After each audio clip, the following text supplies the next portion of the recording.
We are back on the Lynne Hayes Freeland show. So I have three individuals that were part of a task force that worked. I said tirelessly before. Valerie nodded her head, and I think now we know they did work tirelessly, trying to figure out what are some of the systemic problems that might exist. What are some of the problems that we don't even know about between in the relationship between our communities and our police departments. Valerie McDonald Roberts, Dr. Quentin Bullock, Richard Garland. So there were 16 categories. Is that correct? Is that correct, Dr. Bullock? Was it 16 Eight. categories that you There eight? were eight categories. 16 members, eight categories. Can you, and it's probably not fair to ask you to name them, but could you name those eight categories?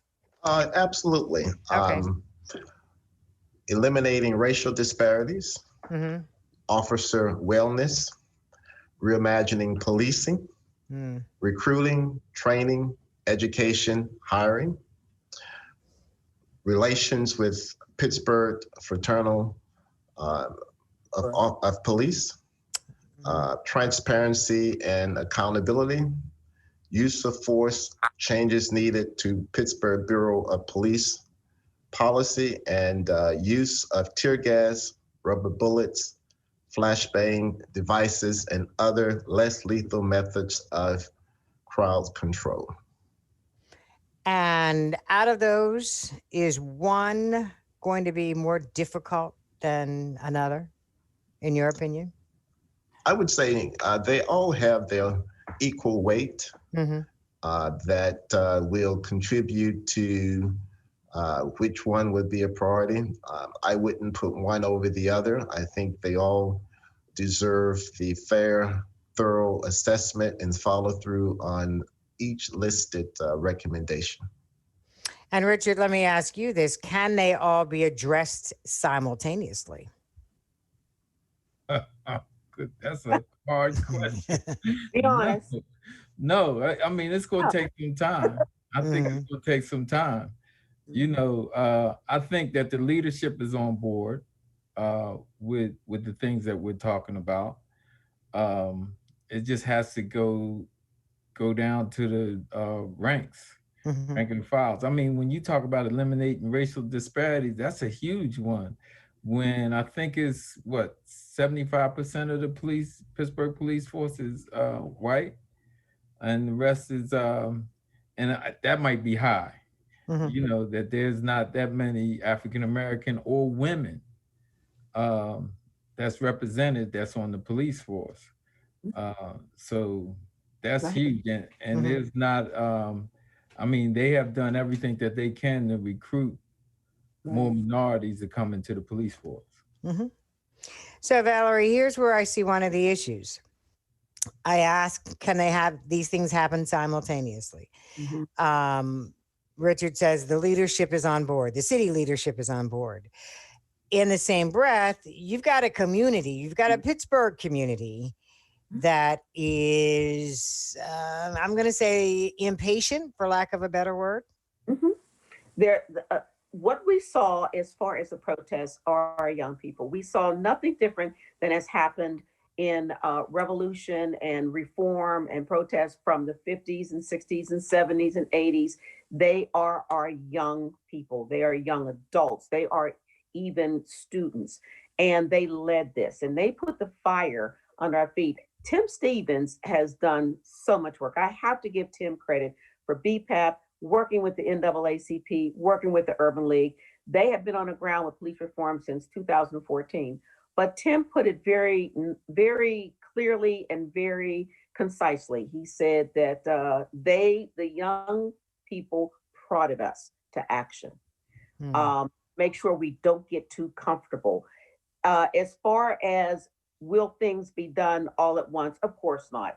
And no apologies made for that. It's going to take time. I think our former president, 44, President Obama even commented today, just recently, that change is slow at times. Change is not fast. But I think that our youth, our people who put this fire under our feet, if they see some progress, if they see commitment, They just don't want any razzmatazz. They don't want any, silly stuff. They want to see real action. And I think that they are patient enough to know that it's going to take some time, but they want to see something. And already, as an example, I can't give out much more information, but there's right now formation of venues and structures within the faith-based community to work with the police in terms of officer wellness. That is in progress right now, without giving much detail. You had Reverend Ricky Burgess, and I think he worked with Councilman Lavelle. They worked together to enact legislation to talk about one of the burning points for me. I've always felt this way, is complicitness, is that blue code of silence. Something wrong, you just say, oh, well, I got to have their back. No, if something's wrong, if an officer is wrong, they're wrong. What we saw in Officer George Floyd, it was not just this guy strangling a Black man before our very eyes in living color on TV, but it was the complicit activity of the fellow officers in letting that happen. So we've had so many, when you talk about can everything, it is a joint effort. We have city council members that have already put forth legislation that the mayor has signed. The mayor has involved executive action. This report basically brings everything together. So it can be done, but not all at the same time, but things will be done. Dr. Bullock, we have to take a break, but help me out here. When we talk about wellness, what do we mean when we say wellness? One of the things that we think is important is for officers to have a healthy, well-rounded disposition. They're healthy, or their challenges with marital challenges, or their financial challenges, or their mental health challenges, substance abuse challenges. And if so, do we have the mechanisms in place to support an officer to get that balance? Not only the officer, but also their family. So the goal is that if they are supported and have the necessary services, then that would have a positive impact on community policing and the responsiveness of the delivery of services. I see. Okay. So if you have all this extra baggage, Right. You can't bring it to the job. Like in any other job, you can't bring Right. your stuff to the office.